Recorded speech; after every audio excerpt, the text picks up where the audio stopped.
So it's the 27th of June 2022. So this time now is the time to be sincere in training our minds. Because these minds of ours, they have wrong views deeply embedded within them. And so there are right views and there are wrong views, but these wrong views have been in our hearts for a long time now. They're very deeply embedded with the sense of self, this understanding of me and you, us and them. And so this is the cause for suffering to arise. So when there is this delusion very deeply embedded, there's this ignorance there, then that goes on to condition craving and clinging, and then suffering arises. So when the perfectly self-awakened Buddha awakened, he was able to destroy delusion, and knowledge came up within his heart. There was this vijja, this knowledge, and so the delusion just went out all by itself. And so if we're going to speak about it in an easy way, we can say that he destroyed delusion. And there wasn't this delusion there anymore. We can see it's like light, that if there's a dark room and we turn on the switch, then the light appears and the darkness goes out all by itself. And the reason that that darkness is gone is due to the presence of light. But if there isn't light anymore, if that light goes away, then the darkness comes up again. So we can understand this, that it hasn't actually gone anywhere, it hasn't actually been destroyed. So sometimes Venerable Ajahn Chah would talk about this in a wise way. And he said that these defilements, they're still there. It's just that they can't affect the mind. It's like darkness is still there, but it's just that there's the presence of light. And so that darkness can't come up. But we're not able to destroy that darkness. So when the Buddha gained knowledge, there was light that arose. And this light was constantly there within his heart. And so that darkness was constantly suppressed as well. And it's as though that darkness had been destroyed, as though it completely disappeared. So if there's knowledge that arises within our hearts, then that darkness, it can't do anything. The kilesas, they can't affect our hearts. And so the darkness, it goes away all by itself. But in our minds, they're deeply imbued with this darkness. They're deeply affected by avijja, by ignorance, and they just don't know. And you see things in terms of self, in terms of me and you. And we're not able to extract this view from our hearts, and so the suffering appears. It's like that in this life. And if we don't take this view away, it'll carry on being like that in future lives. So whenever the eye sees a form, the ears hear sounds, then that right there is a life that is becoming in birth right there. That we like that thing or we dislike that sensory experience. So throughout the space of a day, there's many births that we undergo. We're born into many, many lives. And this is a birth that takes place within our hearts. But the kind of life that we can see easily is this kind of physical life, the one that ends in death. And we're not able to count how many times we have undergone that. So we can give an example, just that say that we own one valuable object, and we have this very strong memory that we've put that object into a blue box. And this is something that's very dear to us, something that's very valuable. And we put that box on the shelf and we close it. And that's how we've remembered it. And so we try to find that thing that we want. And we have this view that it's in a blue box. But we don't see any blue box. All we see is a red box. And so we see that red box and we think, no, it's not in there. So we carry on looking for it, carry on looking for this object, keep looking for that blue box, but we're not able to find it. And so we search for it for a whole day, and then a whole week, a whole month, a year, many years. Keep on searching until we die. And then when we get born again, then we search for it all over again.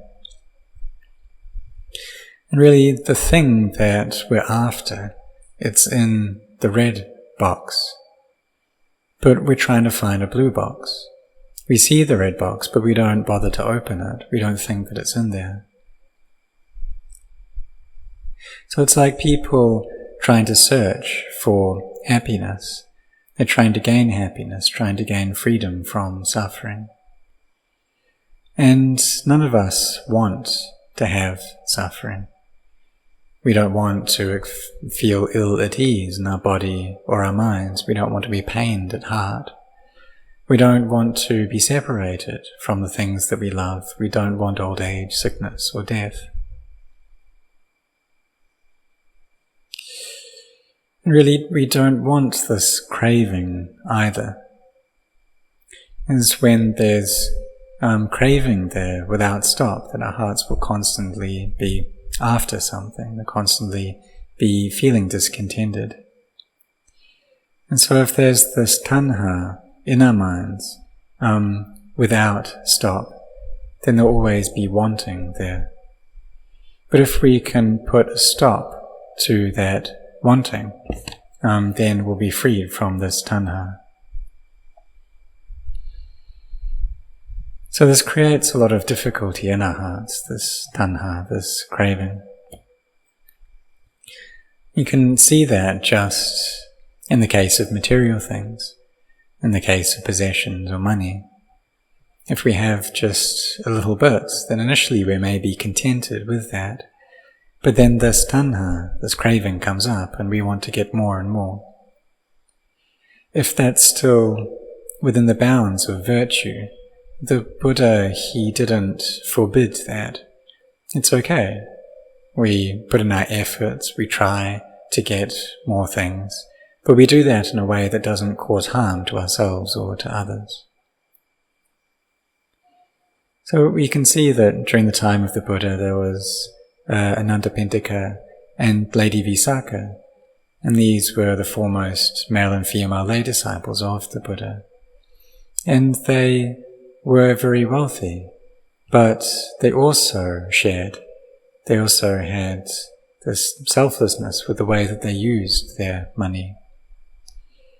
Like Anathapindika, and what his name meant was kind of a refuge to those in difficulty, the poor people.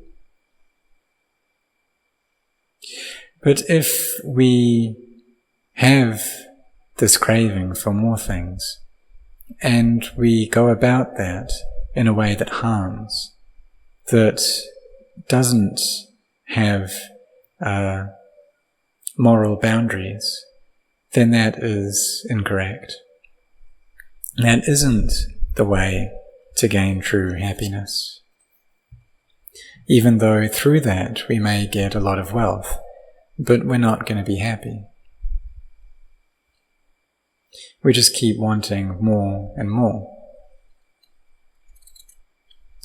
It's like a rocket that when that's on the ground, and then it starts to fire, and it goes up in the air, and it gets faster and faster. It can even get to the point where it's 9 times the speed of sound. And so our craving is like that, and that initially we might be kind of content with what we have, but then this craving comes up and just wants more and more. Really, that we're able to produce all the things in this world, like these rockets or other things, that comes from the craving in our minds. And so there's this constant wanting there because of craving. But if that craving starts to lessen, then our wantings lessen. So we try to find this path out of suffering. But before the Buddha, no one was able to discover that. There were many practitioners who practiced yoga or could get into jhanas. But still, that was all to do with self. And some, or many of the people didn't experience much peace, or some did experience peace, but that was all still to do with self. If they could get into peace, then there was a more subtle level of self, but there was still self there. And there were many who had a very coarse sense of self, and those who didn't have any moral boundaries. But when wisdom comes up, then they're able to develop the self into one that is virtuous. Then they develop the self higher, so that it has certain qualities, the qualities of devas, as hiri and ottappa, this wise shame and fear of wrongdoing. And then if there's an energy of the mind, until the point where the mind can gain peace, get into states of jhana, then that's an even more subtle level of self, but it's still self. You still take it as I have samadhi, I've gained jhana. And then when they get out of that peaceful state, then that craving comes up just like before, and there's difficulties that are there just like before. In that state of jhana, they're able to suppress the defilements, able to suppress delusion temporarily. But they can get deluded by that state, and thinking that this is the Dhamma, I've seen the Dhamma. Some people, they get great amounts of rapture, and samadhi becomes very strong and clear. There's this brightness there within their hearts, and an incredible amount of happiness, until they understand this is Marga and Phala. This is the path, the fruitions, this is Nibbana. And it's only when that state deteriorates that they understand that's not actually the case, this is just samadhi. But they're deluded there. They're lost along this path, and getting lost on the path is something that's very scary. If there's someone to tell them the right way, to give them understanding, then it's okay. But for many people, even though they get these instructions, they don't listen. So we try to abandon this delusion, so it gets less and less, this delusion in terms of self. You see that Venerable Anya Kondanya, he could practice samadhi into high levels. But even though he could do that, there was still this sense of self. He wasn't able to abandon that self because it was so deeply embedded there within his heart. It's like he was trying to find that thing that he was after, and very confident it was in that blue box. And he saw the red box there, but he thought, oh, no, it's not there, it's not in that box. Really certain that it was in the blue box. And the Buddha came along and said, well, look, that all things that are of the nature to arise are of the nature to cease. So Venerable Anya Kondanya, he had been born a long time ago, and so do we think that he had seen these things before? Had he seen things arise and cease before? Well, of course he had seen those. He'd seen people get born and then get old and grow sick and die. He saw how many different things in this world, even very valuable things, deteriorate. He'd seen all of that before. He'd seen things change. He wasn't confused about that. But when he saw these things, he didn't really see them deeply in his heart. He just saw them in an ordinary way, in a worldly way. But it wasn't a transcendent knowledge. He didn't see in terms of not self. He'd seen old age, sickness, and death, but he saw that as self, as it's that person who's getting old, this person is sick, that person has died. He'd seen many things deteriorate or break, but he still saw it as a glass that had broken. Still took things in terms of beings, in terms of individuals, us and them. But the Buddha taught him, and it's like he opened that red box, and as soon as he opened it, then Anya Kondanya was able to see what was inside. And he saw, it's here, that thing that I've been looking for so long, it's in this box. This freedom from suffering, this emptiness, it's right here. He'd been trying to find that blue box, certain that it was there, but he wasn't able to find it. Because it was still involved with the sense of self. But the Buddha taught him. He taught him about the nature of things, that whatever is of the nature to arise is of the nature to cease. And is it appropriate to attach to any of these things?